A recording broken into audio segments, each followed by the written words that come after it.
Good afternoon sir. Good afternoon sir. Good afternoon. आवाज आ रही है? Yes sir. Yes good sir. Afternoon sir. Good afternoon sir. Good afternoon. चलो, तब फिर से लॉकडाउन स्टार्ट हो गया नहीं? Yes sir.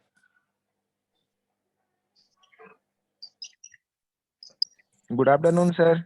Good afternoon.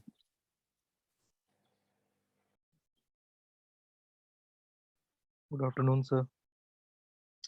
सबको good afternoon. Good afternoon sir. हो गया सबको। ऑफलाइन क्लास में कहाँ तक हम लोग पढ़े थे? आई थिंक वर्किबिलिटी चल रही थी ना मेरे ख्याल से। Yes sir. तो वर्किबिलिटी में स्लम टेस्ट हम लोग ऑलरेडी डिस्कस कर चुके थे, है कि नहीं?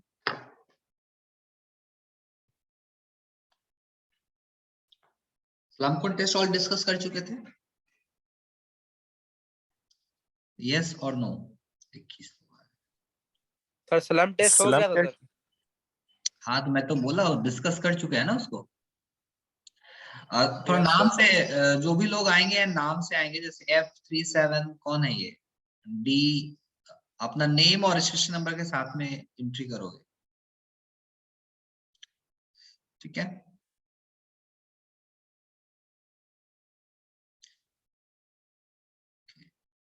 तुम लोग का कॉपी में चेक कर रहा था, मुझे रोना आ रहा था। कुछ भी लिख देता है। इसको बाहर निकाल रहा हूं मैं। F37 D3 जो भी है, नाम से एंटर करोगे। नाम चेंज करोगे क्या? क्या है F3? बाहर निकालना पड़ेगा।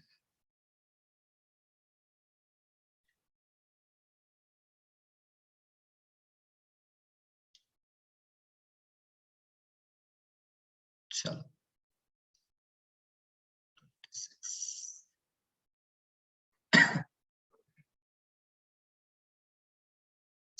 तो आज का टॉपिक हम लोग कराएगा वर्किबिलिटी टेस्ट, है ना?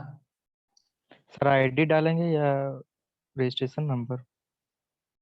रजिस्ट्रेशन नंबर डाल दोगे तो मेरे लिए इजी रहेगा, क्योंकि अब आईडी पे कोई भी कम्युनिकेशन नहीं होता है। जो भी कम्युनिकेशन होगा आपका रजिस्ट्रेशन नंबर से। बाद में सुधार लेना, अभी नेम से रहो, कोई इशू नहीं है। निहाल है, ठीक है।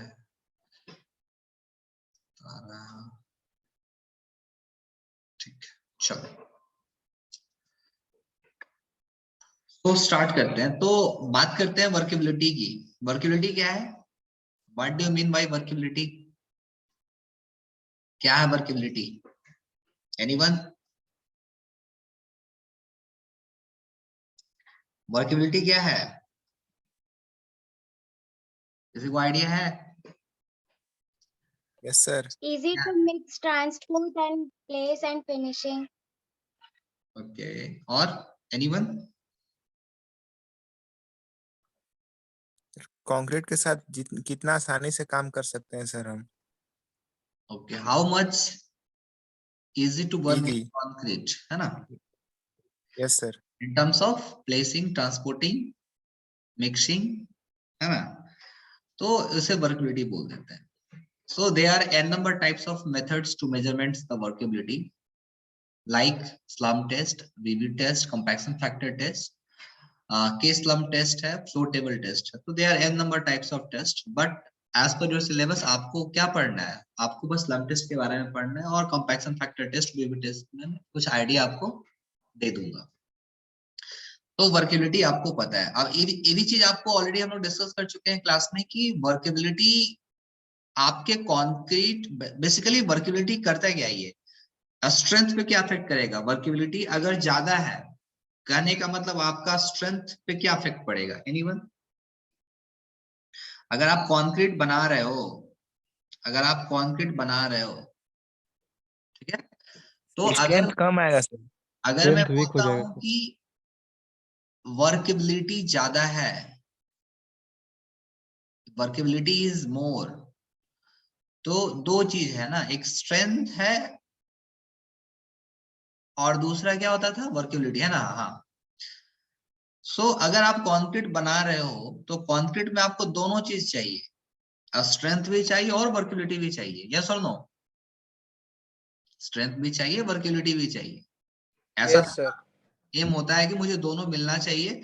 अगर मुझे स्ट्रेंथ ज्यादा मिल गया तो वर्केबिलिटी कम निकल के आ जाती है, और अगर मुझे वर्केबिलिटी ज्यादा मिलेगा तो स्ट्रेंथ मेरा कम निकल के आएगा। तो इससे ओवरकम होने के लिए we are going to use some admixtures, कुछ एडमिक्सर्स यूज करते हैं, मैंने आपको एडमिक्सर्स बताया नहीं है, आने वाली क्लासेस में डिस्कस करेंगे। सो हमारा ये दोनों टारगेट होता है। तो हमने स्ट्रेंथ पैरामीटर को स्टडी कर लिया, अभी हम लोग वर्केबिलिटी पैरामीटर को स्टडी करेंगे। अब वर्केबिलिटी किन किन बातों पर डिपेंड करता है ये भी हम लोग डिस्कस कर चुके हैं। So there are n number types of factor which workability depends upon, जैसे texture of the aggregate, size of the aggregate, water cement ratio क्या है, इन सब सारी चीजों पे workability डिपेंड कर जाता है, yes or no। अगर मैं आपसे पूछूं, सब रिकैप में कर दे रहा हूं पहले, अगर आपके पास राउंडेड एग्रीगेट एक है और एक एंगुलर एग्रीगेट है तो किसकी वर्कबिलिटी ज्यादा होगी, राउंडेड शेप एग्रीगेट की वर्कबिलिटी ज्यादा होगी या फिर एंगुलर एग्रीगेट की वर्कबिलिटी ज्यादा होगी। Sir Sir, rounded rounded. का, राउंडेड का। राउंडेड की वर्केबिलिटी ज्यादा निकल के आएगी, एंगुलर की कम निकल के आएगी। और स्ट्रेंथ की यस अगर सर। मैं बात करूंगा तो इसकी स्ट्रेंथ कम निकल के आएगी इन कंपैरिजन टू इसकी स्ट्रेंथ ज्यादा निकल के आएगी, यस और नो। Yes sir. तो यस सर। ये सब डिफरेंस आपको पता होना चाहिए, रैंडमली इंटरव्यू में पूछ सकता है आपसे वर्केबिलिटी को लेकर के क्वेश्चंस। चलिए, सो हम लोग स्लम टेस्ट ऑलरेडी डिस्कस कर चुके हैं। स्लम टेस्ट क्या है, तो स्लम टेस्ट में हम एक फ्रस्टम कोन यूज करते हैं, उस कोन का डायमेंशन बता पाओगे आप लोग। Hello sir. हाँ जी, हाँ सर, ज्वाइन नहीं हो पा रहे हैं सर। ज्वाइन नहीं, तुम बोल कैसे रहो फिर। सर दूसरा मोबाइल से बोल रहे हैं सर, दूसरा दोस्त के मोबाइल से सर। अच्छा, एक मिनट, क्या हुआ।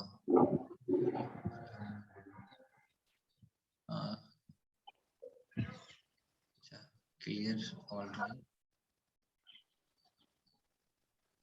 नहीं तो यहाँ पे तो कोई इशू नहीं है, यहाँ पे तो मेरे पास आ नहीं रहा है अभी तो, ठीक है। क्लास पता नहीं रिमूव करने के बाद शायद उस पर्टिकुलर क्लास पे अलाउड नहीं होता मेरे ख्याल से, तो मैंने रिपोर्ट नहीं किया था। ठीक है, अभी से कंटिन्यू करो, देखते हैं उसको। तो जब भी घुसोगे अपने नेम से घुसोगे, है ना। चलो, so let's talk about the workability. मैं थोड़ा जूम आउट कर देता हूँ।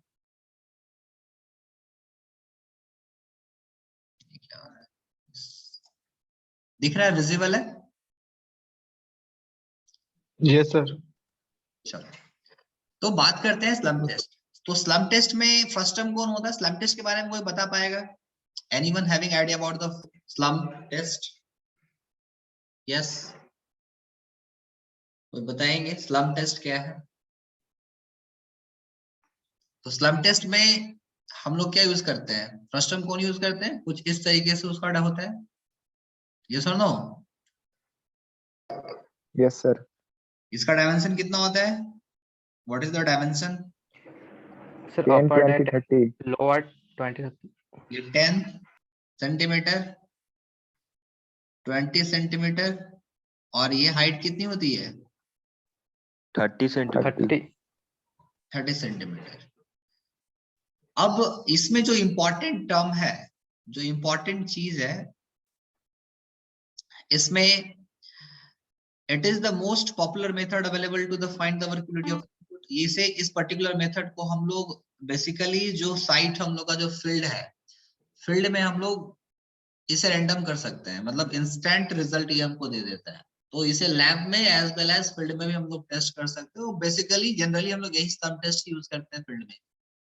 साइट वगैरह पे जाओगे काम करने के लिए, कंक्रीट की कास्टिंग होनी है तो पहले वो लोग स्लम चेक कर लेंगे, जो भी कंक्रीट बनेगा वो स्लम टेस्ट उसके कर लेते हैं। स्लम टेस्ट कैसे करते हैं, और ये जो पर्टिकुलर स्लम टेस्ट है कौन से टाइप के कंक्रीट के लिए एप्लीकेबल है, जिसकी जो वर्केबिलिटी है कि हाँ मीडियम से हाई के लिए, ये इंपॉर्टेंट है।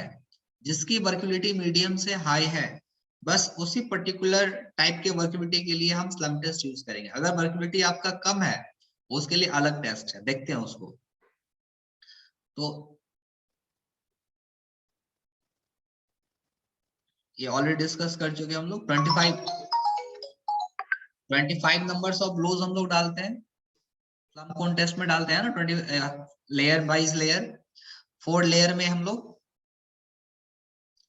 बना के दिखाना पड़ेगा। ये अगर आपका स्लम कोन टेस्ट, ये आपका अगर स्लम्प है तो इस स्लम्प में हम लोग कितना लेयर डालते हैं? 1 2 3 4 लेयर डालते हैं। हर लेयर के बाद हम लोग कितने टाइम टैंपिंग करते हैं? 25 नंबर्स ऑफ टाइम हम लोग ब्लो से टैंपिंग करते हैं, है कि नहीं? टैंपिंग करते हैं फॉर द कंपैक्शन। 4 लेयर में कंपैक्शन करने के बाद इस फ्रस्टम को हम लोग क्या करते हैं? धीरे से अपर डायरेक्शन में मूव करते हैं। मूव करने के बाद जब पूरी तरीके से आप मूव कर दोगे तो क्या होगा? आपका कंक्रीट अपने पोजीशन से थोड़ा क्या होगा? स्लम्प करेगा, मतलब कुछ इस तरीके का आपको शेप दिखेगा, कुछ इस तरीके से शेप दिखता आपको, यस और नो? Yes sir. तो बेसिकली यहाँ पे 3 डायग्राम आपको दिख रहा होगा। This is called true slump, this is called shear slump and this is called collapsible और नॉन कोहेसिव स्लम्प। तो ये सब सारी चीजें हम लोग डिस्कस कर चुके हैं। एक रिलेशन एस्टेब्लिश है, that is slump value that is directly proportional to workability. तो जो भी आपकी वर्केबिलिटी होगी, उस जितनी वर्केबिलिटी होगी उतनी आपकी स्लम्प की वैल्यू। अगर वर्केबल ज्यादा है मतलब स्लम्प की वैल्यू उसकी ज्यादा है, अगर वर्केबिलिटी कम है तो उसकी स्लम्प की वैल्यू कम होगी। तो आप ऐसा ऑब्जर्व करोगे जब टेस्ट वगैरह किए होगे तो ऐसा ऑब्जर्व किया, अगर आप एग्रीगेट की क्वांटिटी ज्यादा डाल दोगे तो आपकी स्लम्प की वैल्यू कम निकल के आएगी। आपकी स्लम्प की वैल्यू कम निकल के आएगी, स्लम्प ज्यादा होगा ही नहीं आपको, यस और नो? तो वहां पे क्या है, आप एग्रीगेट यूज कर रहे हो और आपको पता है कि अगर आपने एंगुलर एग्रीगेट यूज किया है तो इसकी वर्केबिलिटी कम निकल के आती है और स्ट्रेंथ क्या निकल के आ जाती है? ज्यादा निकल के आ जाती है। तो उस केस में आपका स्लम्प कम निकल के आता है। क्लियर है? तो ये सब सारे चीजें हम लोग डिस्कस कर चुके थे अभी तक क्लास में, ऑफलाइन क्लास में। और ये जो टैंपिंग रॉड होती है उसका हाइट 60 सेंटीमीटर होता है, ठीक है? ये हाइट 6 सेंटीमीटर है और इसका डाया कितना होता है? 16 mm होता है। तो इसको डायमेंशंस को ध्यान में रखना है और क्वेश्चंस जो आपसे ऑब्जेक्टिव बनेंगे यहाँ से बनेंगे। ये सब डिस्कस कर चुके हैं। जो स्लम्प की वैल्यू है रोड कंस्ट्रक्शन के लिए कितना होना चाहिए? 20 से 40 mm। आपको पारापिट वॉल, स्लैब और पियर्स, ये सब के केस में स्लम्प की वैल्यू अराउंड 40 to 50 mm होनी चाहिए। Concrete for canal lining slump की वैल्यू 70 to 80 होनी चाहिए। आर्क और वॉल ऑफ टनल के केस में स्लम्प की वैल्यू 90 to 100 mm होनी चाहिए। नॉर्मल आरसीसी वर्क जो हम लोग करते हैं, कितनी स्लम्प की वैल्यू होनी चाहिए? नॉर्मल आरसीसी वर्क मतलब जो घर वगैरह हम लोग बनाते हैं, स्लम्प की वैल्यू कितनी निकल के आनी चाहिए? 80 से 150 के बीच में निकल के आनी चाहिए। मास कंक्रीटिंग कहाँ पे करते हैं हम लोग? डैम और बोल दो तो हाइड्रोलिक स्ट्रक्चर, यहाँ पे हम लोग मास कंक्रीटिंग करते हैं। डैम हो गया, वियर हो गया, बैराज हो गया। तो जो ये वियर बैराज है ये सब आगे पढ़ोगे इरिगेशन में, बेसिकली ये सब वाटर को होल्ड करने के लिए हम लोग हाइड्रोलिक स्ट्रक्चर बनाते हैं। तो मास कंक्रीटिंग वहां पे हमको करना पड़ता है। तो उस केस में स्लम्प की वैल्यू कितनी होनी चाहिए? 25 to 50 mm और कंक्रीट टू बी वाइब्रेट्स यहाँ पे दैट इज 10 से 25 के बीच में आपके स्लम्प की वैल्यू होनी चाहिए। क्लियर है? तो that we will discuss already in the class. Now the next test is, इस पर्टिकुलर स्लम्प टेस्ट में तो डाउट नहीं होना चाहिए किसी को, ऑलरेडी हम लोग डिस्कस कर चुके हैं क्लास में, यस और नो? स्लम्प टेस्ट में किसी को कोई डाउट है? कोई डाउट नहीं? sir, almost completed. Almost completed. Next, तो नेक्स्ट हम लोग मूव करते हैं कंपैक्शन फैक्टर टेस्ट की तरफ। तो स्लम्प टेस्ट से भी वर्केबिलिटी मेजर करते हैं, कंपैक्शन फैक्टर टेस्ट से भी वर्केबिलिटी हम लोग मेजर कर लेते हैं। लेकिन कंडीशन क्या है कि कब हम लोग कंपैक्शन फैक्टर टेस्ट यूज करेंगे, कब हम लोग स्लम्प टेस्ट यूज करते हैं। उससे पहले मैं आपको कंपैक्शन फैक्टर टेस्ट दिखा देता हूं होता कैसा है। इंस्ट्रूमेंट एक बार देख लोगे तो एक आइडिया मिल जाएगा।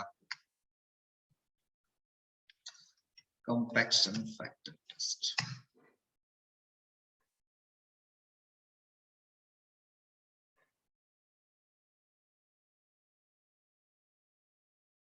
मैं स्क्रीन शेयर कर रहा हूं।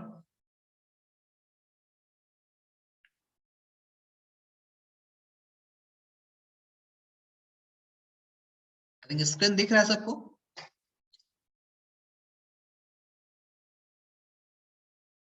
स्क्रीन दिख रही है मेरी? Yes sir. Yes, sir. तो ये है आपका कंपैक्शन फैक्टर टेस्ट का इंस्ट्रूमेंट। आई थिंक ये आपने लैब में भी देख रखी है ना? Yes, sir. तो इसमें आप अरेंजमेंट देख रहे होंगे कि डाउन साइड में हमारे पास एक सिलेंडर है और ये टोटल अरेंजमेंट है आपका कंपैक्शन फैक्टर का। ये हॉपर है, म्यूट कर दोगे। बेस में हमारे पास सिलेंडर है, लोअर हॉपर है और अपर हॉपर है। तो ये तीन इस टाइप का अरेंजमेंट आपको दिख रहा होगा। तो इस टेस्ट का नाम कंपैक्शन फैक्टर टेस्ट क्यों पड़ा? पहले क्या करेंगे हम लोग, जो भी हमारी कंक्रीट है उसे प्रिपेयर करेंगे। प्रिपेयर करने के बाद उस कंक्रीट को टॉप हॉपर में डालेंगे। अब जब कंक्रीट प्लेस करेंगे तो प्लेस करने से पहले इस हॉपर में हम लोग ग्रीसिंग वगैरह कर देंगे। ग्रीसिंग क्यों करते हैं पता है? सो दैट आपकी जो कंक्रीट है चिपके ना सरफेस के ऊपर। तो टेस्ट करने से पहले जितने सारे इंस्ट्रूमेंट है आप उसमें ग्रीसिंग पहले कर लो। उसके बाद आपने कंक्रीट जो बनाया है उसको अपर हॉपर में डालोगे। अब जब अपर हॉपर में डाल रहे हो तो यहाँ पे एक वॉल्व लगा होता है, यहाँ पे एक वॉल्व लगा हुआ है, आप इसे ओपन कर सकते हो। ठीक है? जब कंक्रीट प्लेस करने के बाद एक हैंडल दिख रहा है ना, आप ये जब हैंडल ओपन करोगे तो इसका यहाँ से इस तरीके से खुल जाएगा। खुलने के बाद कंक्रीट किस में प्लेस हो जाएगा? लोअर हॉपर में। यस और नो? यहाँ पे कंक्रीट प्लेस किए, कंक्रीट प्लेस करने के बाद अपर हॉपर में कंक्रीट प्लेस करोगे। प्लेस करने के बाद इसे ओपन करोगे इसके वॉल को, यहाँ से कंक्रीट गिरेगा लोअर हॉपर में। फिर लोअर हॉपर में कंक्रीट को फिर से ओपन करोगे तो ये गिरेगा सरफेस, इस सिलेंडर में गिरेगा। यस और नो? यही प्रोसेस है ना? Yes, sir. तो Yes, sir. इस प्रोसेस में हुआ क्या? जब मैंने अपर हॉपर में कंक्रीट को डाला, उसके वॉल्व को ओपन किया, वहां से मिडिल में गया, फिर नीचे में गया। तो इस प्रोसेस में अगर प्रैक्टिकली सोचो, आपने सैंड को लिया, मैं बस एग्जांपल दे रहा हूँ, एनालॉजी क्रिएट कर रहा हूँ। आपने सैंड लिया, सैंड को इतने हाइट से छोड़ा, छोड़ने के बाद जब नीचे वो प्लेस होगा तो वो कॉम्पैक्ट होगा या नहीं होगा? कॉम्पैक्ट होगा कि नहीं होगा? उसी तरीके से जो कंक्रीट है जब अपर हॉपर से लोअर हॉपर में जाएगा, उसको समथिंग सर्टेन हाइट से वो गिर रहा है, तो उस हाइट की वजह से अपने आप को वो कॉम्पैक्ट करेगा। फिर नीचे वाले वॉल को जब ओपन करेंगे तो सिलेंडर में भी वो जाकर के कुछ वहां पे आपको कंक्रीट कॉम्पैक्ट होगा। अब कुछ कंक्रीट आपका डिस्पर्स हो सकता है अपने डायरेक्शन से, तो उसके बाद क्या करना है? जो भी कंक्रीट आपका सिलेंडर में आएगा, जो भी कंक्रीट आपका सिलेंडर में आया उसे हम लोग मेजर करेंगे और फिर से जो भी ग्रेड का आप कंक्रीट बनाए हो, जो भी ग्रेड का कंक्रीट आप बनाए हो, उसी ग्रेड का कंक्रीट सिलेंडर में अच्छे से कॉम्पैक्ट करके वाइब्रेटिंग टेबल के साथ में उसे भी हम लोग मेजर कर लेंगे। और इस दोनों का रेशियो जो आपका एक सिंपल प्रोसीड्योर से आया और एक्चुअल कितना होना चाहिए कंपैक्शन फैक्टर, दोनों को हम लोग निकाल देते हैं। उसको हम लोग अभी देखते हैं। तो अभी ये इंस्ट्रूमेंट तो क्लियर हो गया, इंस्ट्रूमेंट कैसा दिखता है और कैसे वर्क करना है, ये चीज तो क्लियर है? ये चीज क्लियर है अभी? Yes, sir. Yes, sir. तुम लोग फर्स्ट टाइम मेरे साथ ऑनलाइन में हो? Yes sir. Yes, sir.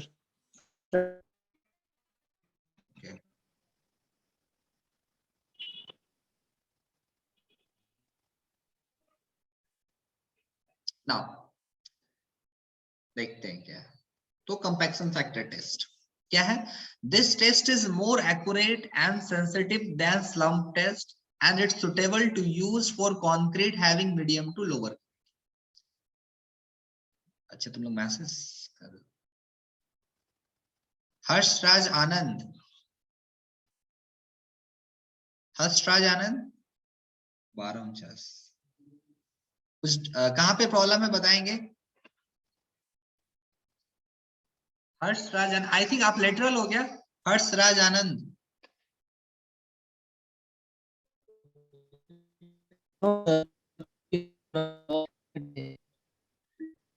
आपकी आवाज नहीं आ रही है,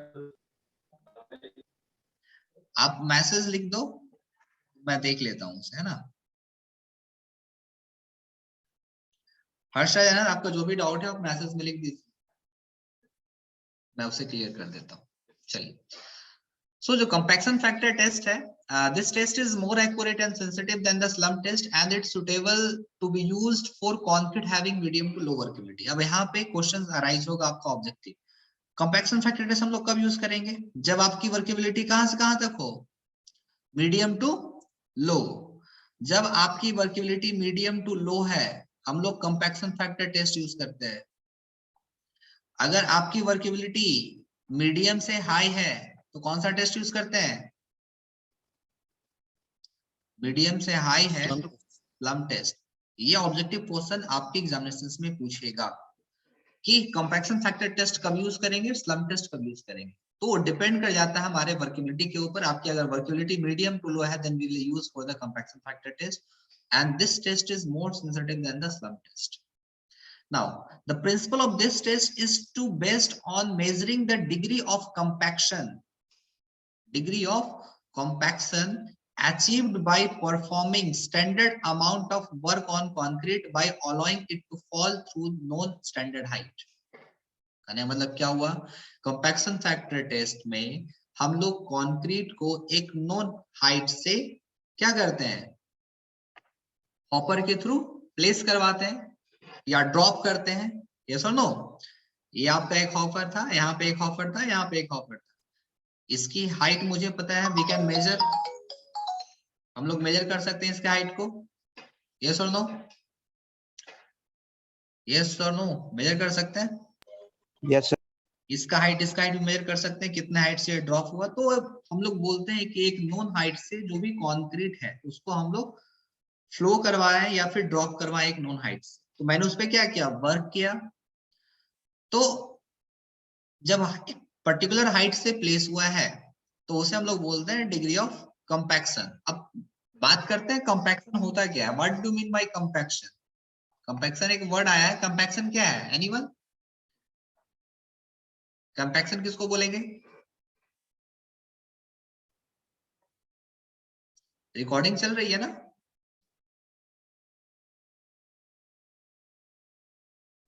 Yes, sir. Okay. Compaction, what do you mean bye compaction?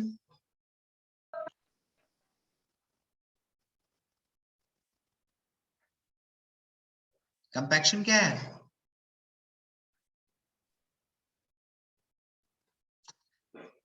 पता है या नहीं?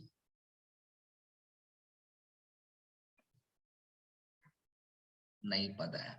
चलो, दो चीजें होती है। जब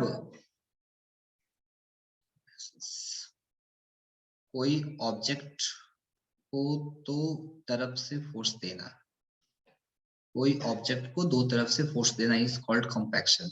no, that is not compaction.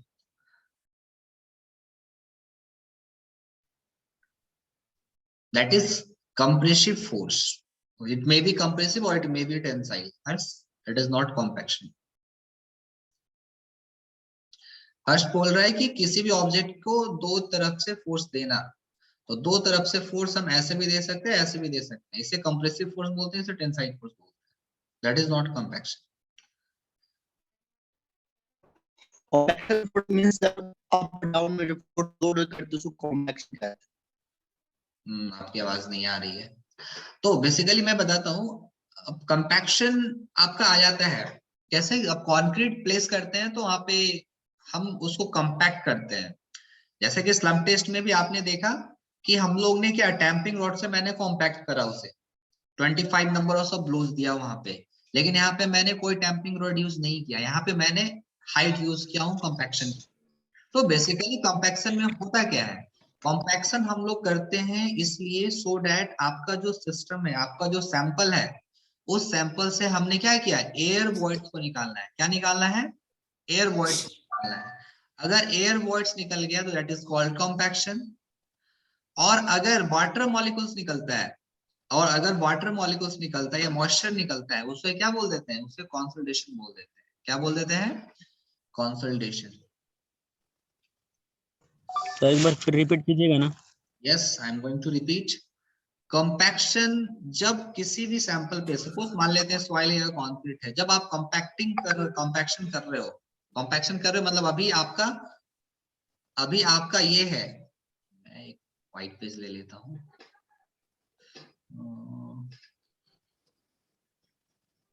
New page कहाँ से ऐड होता है, मैं तो भूल गया। यहाँ पे बना रहा हूँ, मैं क्लियर कर देता हूँ। देखो कंपैक्शन किसको बोलते हैं, मान लो ये सैंपल है आपका कोई भी, ठीक है, this is your sample. Rohit Kumar बाहर निकाल दिए जाओ, मेरे साथ ऑनलाइन हो, फिर कभी क्लास में नहीं आ पाओगे। चलो, तो कंपैक्शन देखो क्या है, ये सैंपल है, मैंने क्या किया, इस पे कंपैक्शन किया। कंपैक्शन हम बहुत सारे तरीके से दे सकते हैं। हम कंपैक्ट कर सकते हैं थ्रू एनी रैमर, हैमर। जब हाईवे बनता है तो उसको आप देखोगे रोलर चलाते हैं, बड़े बड़े मशीन में रोलर चलते हैं, तो उस रोलर की वजह से हम लोग उसमें कंपैक्शन दे रहे हैं, कंपैक्शन कर रहे हैं सॉइल के ऊपर, सो दैट उसका एयर वॉइड्स निकल जाए। क्या कहे, एयर वॉइड्स निकल जाए। जैसे एयर वॉइड्स निकालने की प्रक्रिया को हम लोग कंपैक्शन बोल देते हैं। और अगर वाटर मॉलिक्यूल्स में निकलता है, तो मैंने यहाँ पे कंपैक्शन किया, तो पहले मेरा इस लेवल पे था, और आफ्टर कंपैक्शन ये लेवल मेरा यहाँ पे आ गया, यस और नो। अब आफ्टर कंपैक्शन ये लेयर जब मेरा यहाँ पे आ गया, तो इतने बीच में क्या मेरा दो चीज निकल सकता है, एक तो मेरा एयर निकल सकता है, और क्या निकल सकता है, वाटर निकल सकता है। ये दो चीज निकल सकता है ना। एक सैंपल में क्या होता है, आपका सीमेंट बनाते हो, कंक्रीट आप बना रहे हो, तो कंक्रीट में एज ए वॉइड्स क्या हो सकता है, या तो एयर हो सकता है या तो वाटर मॉलिक्यूल्स हो सकता है, यही होता है ना, यही तो होता है। सॉइल के केस में भी आपका दो ही होता है, या तो एयर होगा या तो वाटर होगा। वाटर मतलब मॉइस्चर, यही दो चीज मेरा बाहर आएगा। तो जब एयर बबल्स बाहर आते हैं, एयर मॉलिक्यूल्स बाहर आता है कंपैक्शन की वजह से, उसे हम लोग बोल देते हैं कंपैक्शन। और जब वाटर बाहर आता है उसे क्या बोल देते हैं, कंसोलिडेशन। क्लियर है कंपैक्शन एंड कंसोलिडेशन में डिफरेंस। और ये क्वेश्चन हमेशा पूछेगा आपसे एग्जामिनेशन में, what is the difference between compaction and consolidation. Clear है? Yes, sir. ओके,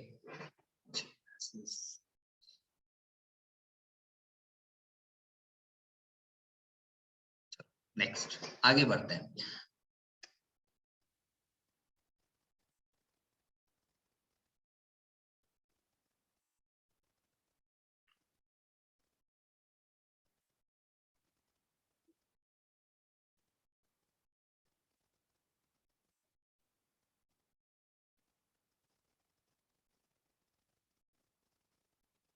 चलो,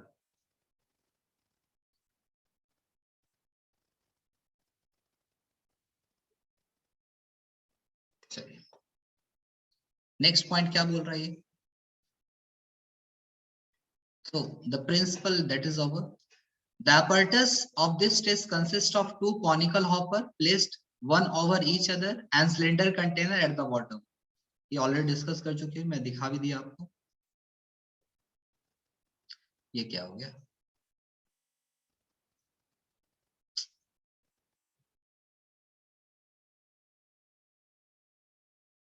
नेक्स्ट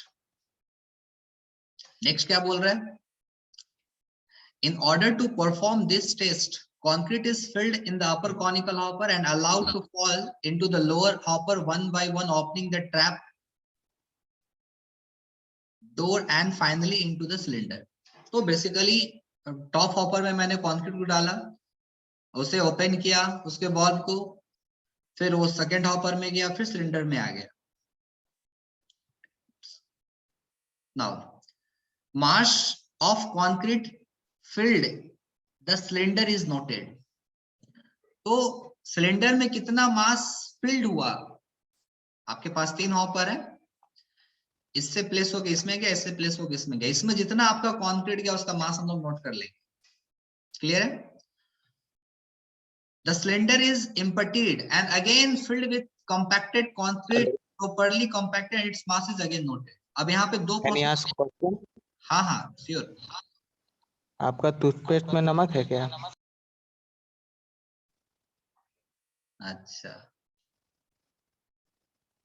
एक मिनट, तुम लोग आईडी बाहर शेयर किए हो क्या कॉलेज का?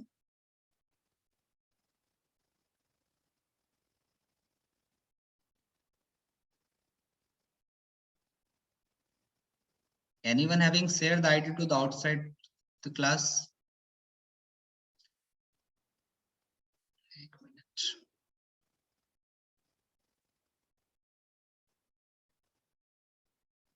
निकल गया ना वो? Yes sir. तुम लोग रिकॉर्डिंग बाहर शेयर किए हो क्या क्लास का लिंक को? सर ऑफिशियल ग्रुप से अजीत पासवान शायद ग्रुप में डाला था दिल्ली पॉलिटेक्निक का सर लिंक। अजीत पासवान? हाँ, हम लोग का जो एक है दिल्ली पॉलिटेक्निक का सिविल का ग्रुप, तो उसमें शायद उसमें लिंक डाला है अजीत पासवान, ऑफिशियल से निकाल के लिंक को। Okay. एक बार उससे पूछ लिए सर, हो सकता है वो क्लास में है शायद। नहीं है, नहीं है सर हम खुद क्लास में ज्वाइन नहीं है सर। हाँ हाँ, उसमें से बोला मैं।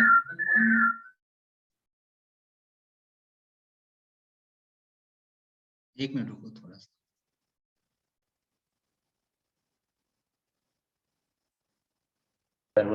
हेलो सर, हाँ हम खुद क्लास में ज्वाइन नहीं है सर, ओके ओके, मैं देख रहा हूँ, एक मिनट रुको।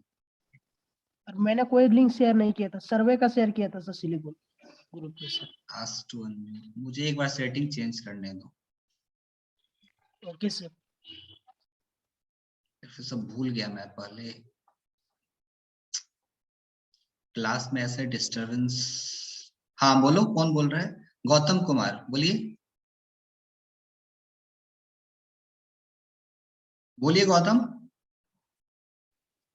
नहीं सर, ऐसे मतलब अच्छा टच हो गया था। हाँ ठीक है ठीक है ठीक है, कोई से नहीं। ठीक है चलो स्टार्ट करते हैं। एक मिनट, एक सेटिंग था, mute all, allow participant to unmute themselves. Yes, अब हैंड रेज करने के बाद ही बोल पाओगे, ठीक है? किसी को कुछ बोलना होगा तो या लिखना होगा तो हैंड रेज कर देना, मुझे पता चल जाएगा, या मैं जब बोलूंगा क्वेश्चन है। ऐसा देखो, ऐसे करोगे तो दिक्कत तुम लोगों को होगी, मुझे क्या, मैं तो पढ़ा के चला जाऊंगा, फिर क्वेश्चंस तुम लोग टाइम टू टाइम नहीं पूछ पाओगे, लास्ट में फिर क्वेश्चन सेशन रखेंगे इस तरीके से। तुम क्लास के बीच में क्वेश्चन कर सकते हो, और क्लास से बाहर मतलब दूसरे कॉलेज में लिंक मत शेयर किया करो, ठीक है? जनरली पिछले साल भी लोग कर देते हैं दूसरे कॉलेज में लिंक से। चलिए स्टार्ट करते हैं। कहाँ पे थे हम लोग? आपका कंक्रीट इस हॉपर से इस हॉपर में, और फिर नीचे सिलेंडर में। तो जब फर्स्ट टाइम जब हम लोग कंक्रीट के टेस्ट कर रहे हैं, तो जो भी आपके सिलेंडर में जो भी कंक्रीट जमा होगा इस प्रोसेस के थ्रू, पहले यहाँ से इस सिलेंडर में गया, इससे इसमें गया, तो यहाँ पे जो भी मास आपका आएगा उस मास को क्या कर लोगे आप, नोट डाउन कर लोगे। क्लियर है ये चीज? ये चीज क्लियर है?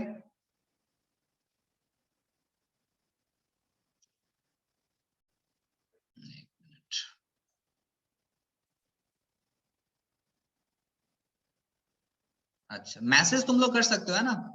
मुझे लगा कि बोलोगे क्या।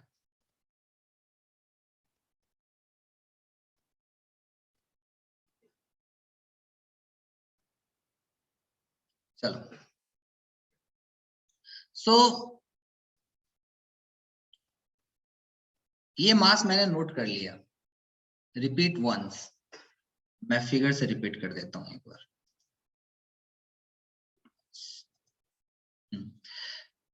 स्लाइड दिख रहा है ना? चलिए, तो जो भी कंक्रीट है, कंक्रीट पहले मैं इसमें प्लेस किया, इसमें प्लेस करने के बाद इसके ट्रैप को जब मैं ओपन करूंगा तो कंक्रीट यहाँ पे आएगा। अब इसके ट्रैप को जब ओपन करूंगा तो कंक्रीट आपका इस सिलेंडर में जमा हो जाएगा। अब इस सिलेंडर में जो भी कंक्रीट आपका आएगा उसका वेट को नोट कर लेंगे हम। जो भी कंक्रीट प्लेस होगा, कुछ आपका कंक्रीट डिस्पर्स हो जाएगा, बाहर निकल जाएगा, तो फाइनली इस सिलेंडर में जो भी कंक्रीट आएगा उसे मैं क्या कर लूंगा, नोट डाउन कर दूंगा, दैट इज कॉल्ड W। ठीक है, W1 बोल दिया, कुछ डिनोशन दे दो। उसके बाद फिर मुझे क्या करना है, सेम ग्रेड का जो भी कंक्रीट मिक्सर आप बनाए हो उसे बनाओगे और अलग से इस सिलेंडर में फिल करोगे पूरे तरीके से और उसे कंपैक्ट भी करोगे। अब कंपैक्शन करने के लिए हमारे पास क्या है, वाइब्रेटिंग टेबल है। एक तो मेरे पास ये मान लो W1 है, W1 मेरे पास आ गया, उसे मैं साइड में कर लिया। फिर से मैंने क्या किया, सेम कंक्रीट को इस खाली कर दो सिलेंडर को, उसमें फिर से कंक्रीट को फिल करो, उसे कॉम्पैक्ट करो अच्छे से। कॉम्पैक्ट करने के बाद फिर उसका वेट को नोट डाउन करो, कितना वेट आया आपके पास। ठीक है, एक मिनट जाता हूं। फिर से वेट नोट डाउन कर, फिर से मैंने मास को नोट डाउन कर, that is called M2। Clear है?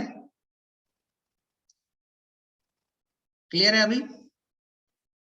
चलो आगे बढ़ते हैं।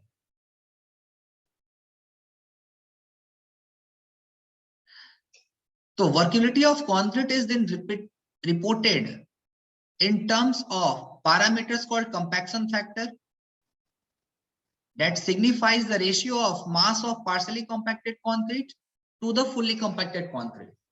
अब ये बोल रहा है mass of partially compacted concrete to the mass of fully compacted concrete। so mass of partially compacted concrete कौन सा हुआ, जो होपर के थ्रू आया, फर्स्ट होपर से सेकंड होपर फिर सिलेंडर में आया, तो फुल्ली कंपैक्टेड नहीं हुआ, तो that is called partially compacted. Fully compacted मैंने कब किया, सेम कंक्रीट को मैंने सिलेंडर में फिल करके कंपैक्शन वाइब्रेटिंग टेबल पे चला करके उसे पूरी तरीके से कंपैक्ट कर दिया, that is called fully compacted.